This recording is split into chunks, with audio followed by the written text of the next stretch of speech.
Chief minister Revanth Reddy ने कहा कि मरकज की नरेंद्र मोदी हुकूमत ने माली साल 2024-25 के बजट में तेलंगाना को फंड्स मख्तस ना करते हुए शदीद नाइंसाफ़ी की है। मरकज के इस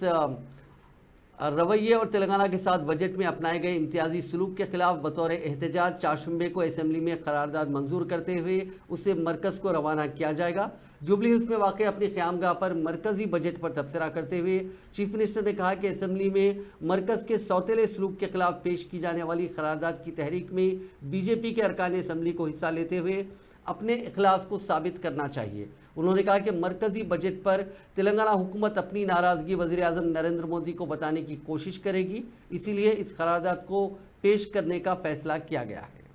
మా ప్రభుత్వం మా మంత్రివర్గ సహచరులు 18 సార్లు ఢిల్లీకి వెళ్ళి ప్రధానమంత్రి, హోంశాఖ మంత్రి, ఇతర మంత్రులను, ప్రభుత్వ ఉన్నతాధికారులను కలిసి రాష్ట్ర పునర్విభజన చట్టంలో పొందుపరిచిన పార్లమెంట్ ఆమోదించి హక్కులను కల్పించిన విషయంతో పాటు 10 సంవత్సరాలలో గత ప్రభుత్వం వివక్ష వల్ల, గత ప్రభుత్వం యొక్క అసమర్థత వల్ల జరిగిన నష్టాన్ని కూడా సవరించి తెలంగాణ రాష్ట్రానికి అవసరమైన నిధులను విడుదల చేయాలి అని చెప్పి మేము ప్రయత్నం చేశాం.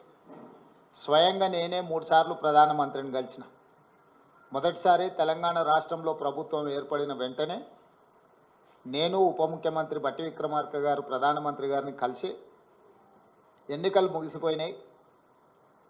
వివక్ష లేని, వివాదాలు లేని సత్సంబంధాలను రాష్ట్ర కేంద్ర ప్రభుత్వాల మధ్యలో నెలకొల్పి